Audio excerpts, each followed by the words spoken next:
Daring Abroad, brought to you by Equity.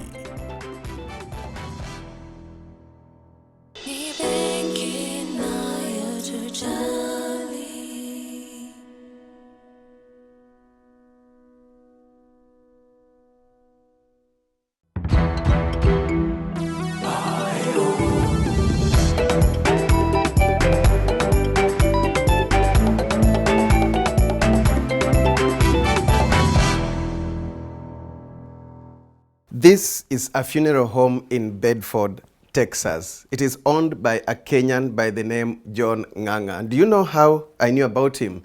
We met in the streets of Nairobi some time back, and he told me, hey, Alex, I own a funeral home in Bedford. Next time you are in the US, look out for me. So I've managed to come here to tell his story.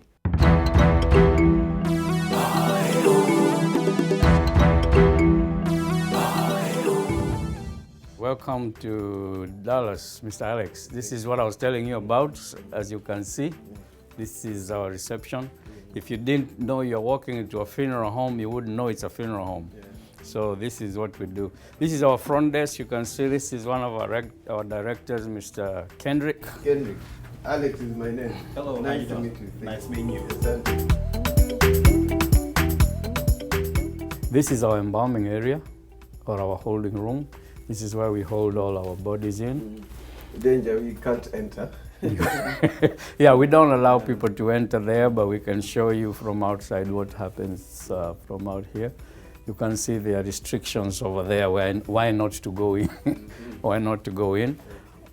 This way we have what we call a merchandise room. You can see we've been busy. We have gotten some caskets out of the way. So our deliveries are on Mondays. So by Tuesday, some of this will all be filled up. So this is our chapel here. This is where some of the families will come and sit and have their prayers or do a small service. If they don't go to the church, then we'll take them to the church. Okay. If they don't have a church, they'll do it here. If they have a church, we'll head to the church and they'll do a service in there. This can accommodate how many people? This can accommodate up to 70 people. 70?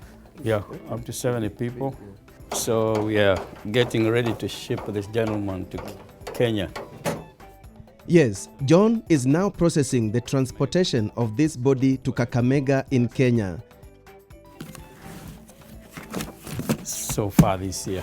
He handles about 300 cases each year and has been running this business for close to 5 years. So we're doing the paperwork for him. We need to have like a notarized non-communicable disease from the medical examiner's office and a letter of certification of embalming. And also we do have a letter from the embassy to allow us to release the body for shipping. After paperwork, the body is packed in this manner.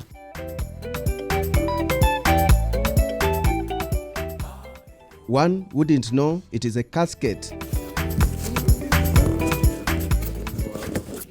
We did this filming on a Saturday. John had only one employee at this time helping him, but he has 8 employees. We traced John's every step.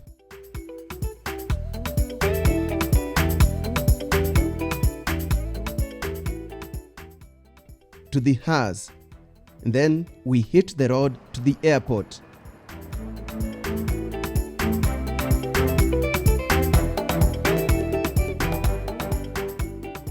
At the airport, the process was quicker than we thought.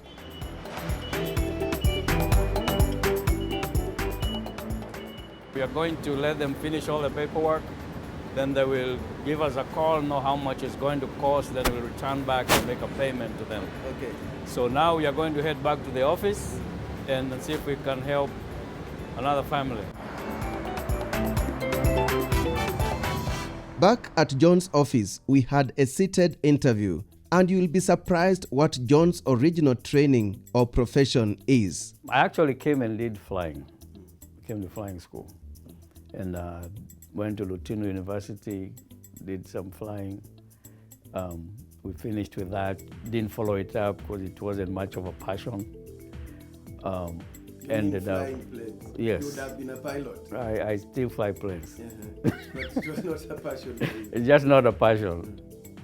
I ended up going back to school. I took some medical classes, took some biology classes, and it's out of that we had somebody come on our career day to speak to us about different medical areas. And was that a degree also? That was a degree also. So he came and talked to us about forensic science, which I ventured in, but then I majored in mortuary science. So I came from that, and that's how I ended up doing mortuary science and ended up in funeral business. John worked for various companies in Dallas City for 14 years before quitting his job and venturing out on his own. And as you would expect, the journey was not an easy one.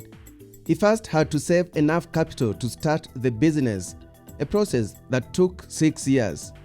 Like my Cuban says, it's only a moron that starts a business with a loan. It's very dangerous, because if your business doesn't work, then you still have to pay the loan. So I opened my business without a loan, with only the money I had saved. So I had nobody chasing me around. And after years of preparation, John finally opened his doors. We do most Kenyans compared to other funeral homes around, mostly Africans compared to other funeral homes around, because they feel comfortable with me. I know how they think, I know how they reason, I know how we raise our money. We have to have meetings. I'm patient with that. Americans don't get that. When you walk in their doors, they expect you to pay immediately. Not only does he offer services internationally, but also locally. We have different packages where people want to have a service here. So we will get their person ready, take them out to a church here or use our chapel for a service. After that, they'll tell us we want him to be shipped home on a certain day. We have a different package that we clear the body for you at JKIA and take it to the funeral home of your choice. We have a package that goes further than that, goes up to the grave. If you want us to take your loved one from here all the way to wherever home is, it could be Kisii or Kakamega or Kisumu or Kiambu. We will turn back once he goes into the ground.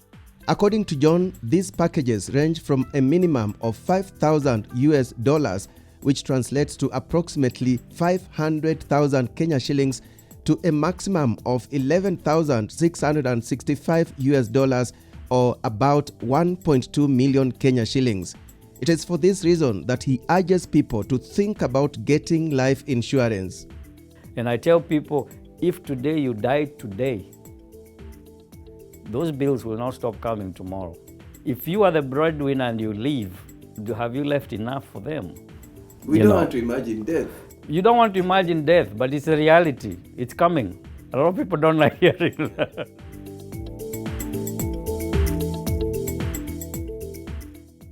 So for John, would he say business is good? Funeral business is interesting. You'll never see me advertising in a magazine or out in the streets, because it doesn't work like that. Because we build our clientele from funerals. Each funeral we do, we get about 200-300 people come to a funeral. Out of 300 people that come to a funeral, you're guaranteed 10 will call you eventually about their member of a family, about a friend or something. So that's more of our advertisement, is our own funerals. So we make sure we do an excellent job in our funerals. I've had a question, somebody said, people pray for their business to prosper. Do you pray for people to die? and that's not the nature of our business. That's not how we look at it. Because how we look at it is like we are helping the ones that are living, the ones that have been left behind. The dead one has no problem. He's gone. And whatever we do, we can't go to him because he's dead, that we want to help them. We'll go to the ones that have lost their loved one. Those are the ones with the problem. Those are the ones that we try to support and help and make it easier for them to go through it. John says he's not forgotten his motherland. He's also invested back home. I'm always home. In fact, a lot of people don't know whether I'm here or I'm at home. I have different projects at home I involve myself in. We just started a magazine in Kenya that is going to explore different kinds of areas of tourism, and we are getting with counties to see if they will support us, even though Kenya is a very hard place to penetrate. Why? It depends what you are doing and who you know. And like, if you've spent half of your life in America and you've understood how things are easy to do, you can walk in and have your services done and you walk out within 10 minutes.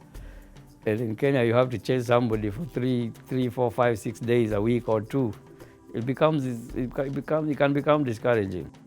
For the old boy of Parklands High School, this is only the beginning. He hopes to expand his business and open another funeral home in Juja, Kiambu County, where he hails from. And when I asked him about the secret to his success, this is what he said. It's almost an inborn thing. You have to be that passionate person. You have to be that compassionate person, even to deal with people. I've had people come here and because I didn't call them on time or didn't tell them something on time, they start going off on me. You should have told, and you can see the blame. They're hurting so, and you have to be able to understand that. If you don't understand that, you'll be upset every day.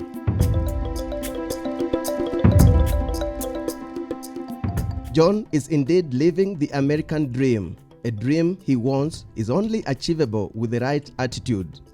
And this is his final thought regarding daring abroad on our Diaspora Bite.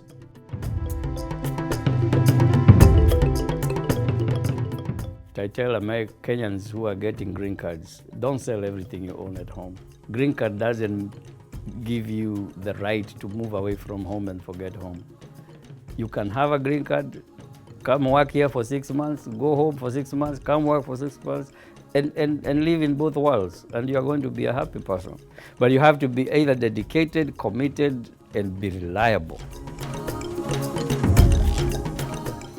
That's quite daring.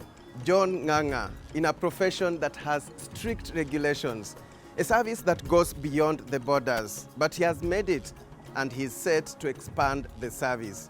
For Daring Abroad, I'm Alex Chamada in Bedford, Texas.